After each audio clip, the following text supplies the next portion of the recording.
Қайырлы күн, сәлеметсіз бе? Мен сізге MetaMask кошелекті қалай ашу керек, соны көрсетемін. Android болса, Play Market'тен MetaMask деген кошелекті жүктеп аласыз. iPhone болса, App Store'дан. Play Market'ке кіремін. Үстін басып қаласыз. Жоғарысын басасың аны. Мына жерге MetaMask деп жазсаңыз шығады. Міне мен шығып тұр. Үстін басып қалам. Әрі қарай. Міне осыны установить етесіз телефонға. Установить дегенді басасыз. Міне жүктеледі енді. Міне жүктеліп жатыр. Алдымен бірінші жүктеп аласыз. Міне жүктелді. Открыть дегенді бассаңыз болады, немесе телефонның бетіне шықты ол. Міне телефонның бетіне осылай шығады. Міне MetaMask деген кошелек осы кошелек. Енді әрі қарай осының үстін басасыз. MetaMask'қа кіресіз, осылай. Міне MetaMask деген кошелек. Әрі қарай, міне осылай ашылады.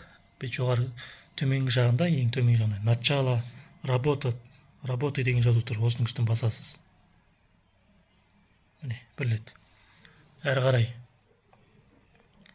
Міне создать кошелька деп тұр. Төменгі жағында міне создайте новый кошелек деп тұр. Осының үстін басасыз. Міне. Әрі қарай. Төменгі жағында жоғары көтересіз бұлай. Төменгі жағында міне я согласен дегенді басасыз. Енді мына жерге пароль создавать деп тұр. Яғни өзіңіздің пароліңді қой деп тұр мына жерге. Создать пароль. Мына жерге парольді мен көрсетемін сізге. Мен дайындап қойғам примерно. Міне бір парольді екі мына жерге қайталайсыз. Мына жерге жазылған парольді мына жерге қайталайсыз. Сосын галочканы басасыз.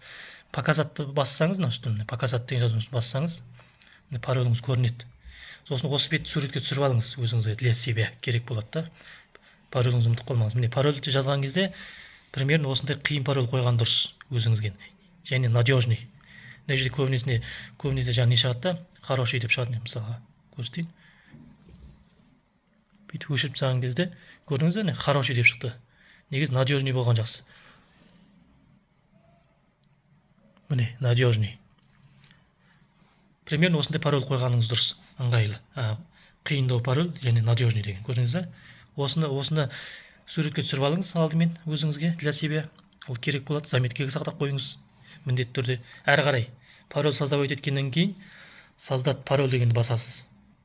Мына көк жазуды. Міне басқан кезде осылай шығады. Міне осылай шығады.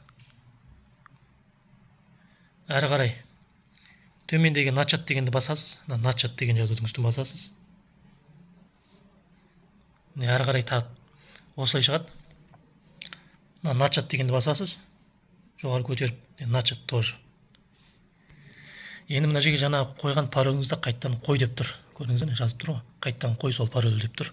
Вставить етіп қоясыз. Бүйтіп. Міне, жаңа парольді, алдында парольді қоясыз. Подтвердить дегенді басу керексіз. Әрі қарай. Міне бастым. Енді мына жерде 12 фразаны көрсетеді әрі қарай. Міне қап-қара болып шығады осылай. Мына просмотр деген үстін басасыз бірлет саусақпен. Міне көрдіңіз, 12 фраза шықты. Мұны 12 фраза секретный фраза. Именно осы бетті суретке түсіріп алу керексіз. Мұны скрин жасалмайды. Скрин жасай алмайсыз, жасатқызбайды. Сол үшін де екінші телефоныңыз болса, суретке түсіріп алғаныңыз дұрыс. Сосын мұнаны рет-ретімен блокнотыңызға жазып қойғаныңыз дұрыс. Бір дейсіз, қаптанды мына сөз жазасыз. Қандай сөздір, соны жазасыз. Екіге қандай сөздір, рет-ретімен жазасыз, шатастырмай. Және заметкеге бір жерге сақтап қойғаныңыз дұрыс. Сосын бұл 12 фразаны ешкімге бермеу керексіз, ешкім білмеу керек сізден басқа. Бұл деген ең маңызды нәрсе.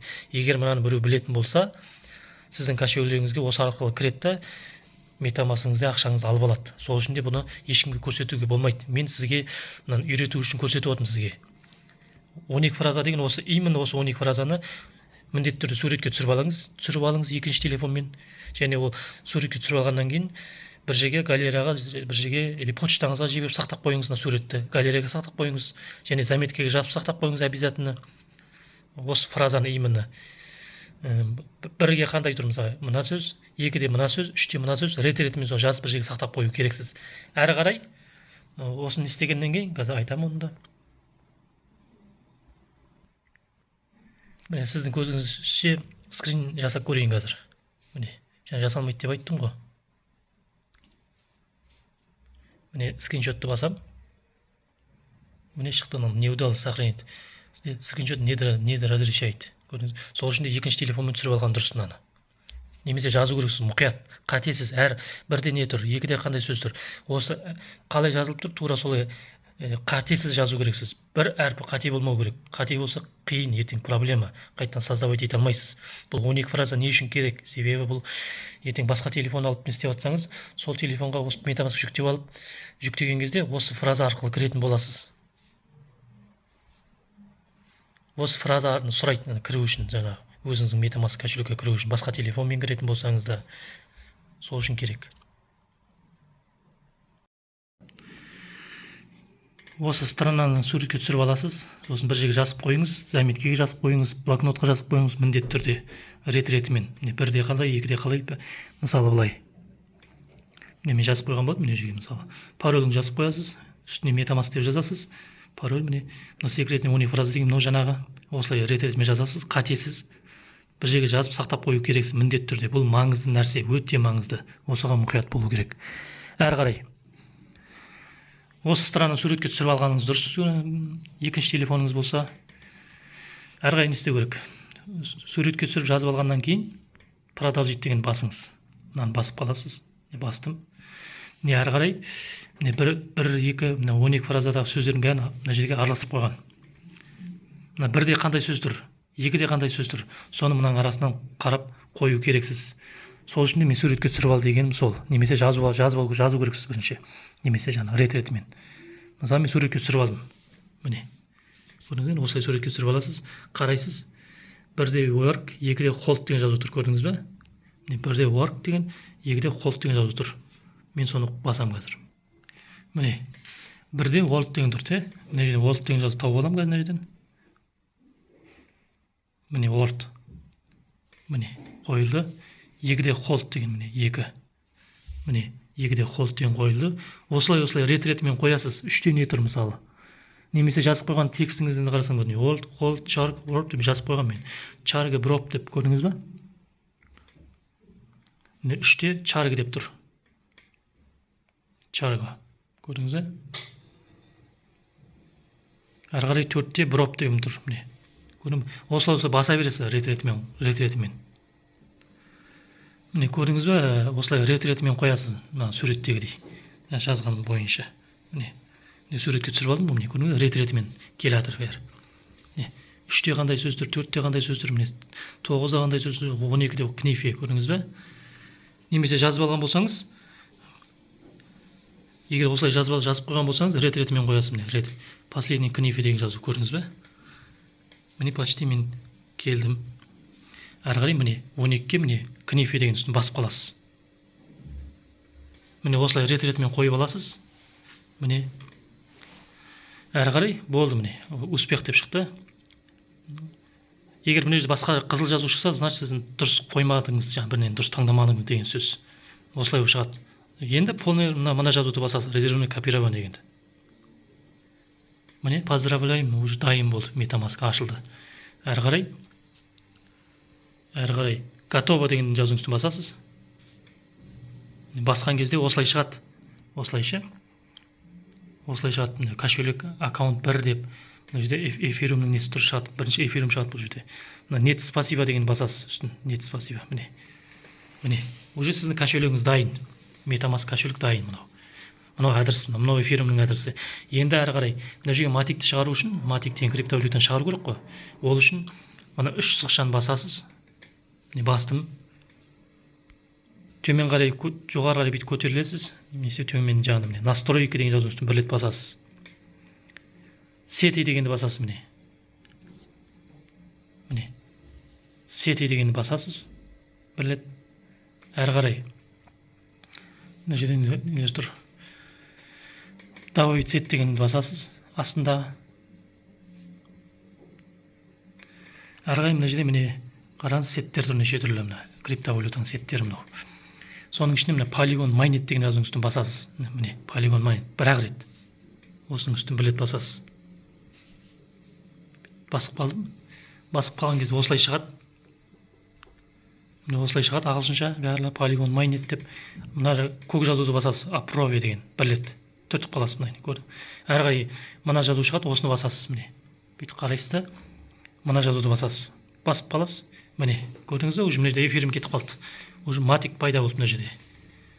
Яғни MetaMask кошелектің бетіне осылай матикті осылай шығарасыз. Бұл міндетті түрде шығарасыз. Жаңа егер осы матик керек болатын болса. Әрі қарай енді матиктің өзінің адресі бар. Мынау матик қой, мына адресі мынау. Мынаның үстін бүйтіп білет саусағыңыз бүйтіп басып қалсаңыз, көрдіңіз, копировать етіліп қалады. Яғни сол адрес бойынша сіз біреуге матик аударасыз, немесе танысыңыз сізге матик аударады мысалға, или биржадан матик алатын болсаңыз, осы адрес керек болады. Осы міне, соның адресі міне. Басып қалсаңыз да танысыңызға жібере саласыз, вставить етіп. Немесе получить деген басасыз міне. Бір рет. Басқан кезде міне жерде копировать деп бассаңыз болады, сол адрес қой. Осы жерден алсаңыз болады адрес. Копировать деп бассаңыз міне копировать етіліп қалады. Міне матиктің адресін бас жағы мен аяқ жағын тексеріп аласыз. 0x1e6 аяқ жағы 09f8 көрдіңіз бе? Мына матиктің адресі. Осылай өзіңіздің неңізді кошелегіңізді кіріп осылай қарайсыз. Осылай жасайсыз. MetaMask кошелекті осылай ашасыз. Және матик деген криптовалютаны осылай MetaMask-тың бетіне осылай шығарасыз.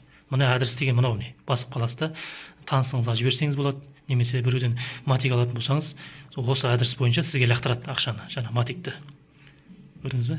Немесе сіз біреуге матик аударатын болсаңыз, ол сізге осындай адресін жіберу керек сізге. Сіз сол бойынша сізге адресін берген кезде, сізде матик болатын болса, егер ол сізге адресін береді ғой, соның адресін копировать етіп аласыз да, отправить басып, міне отправить басасыз да, мына жерге соның адресін қоясыз да, далені басасыз, ары қарай сумманы жазасыз матикті, ары қарай нені басып қалсаңыз, отправить болды. Уже матигіңіз оның кошелегіне түседі осындай. Сол, үйреніп алыңыз, пайдасын берсін.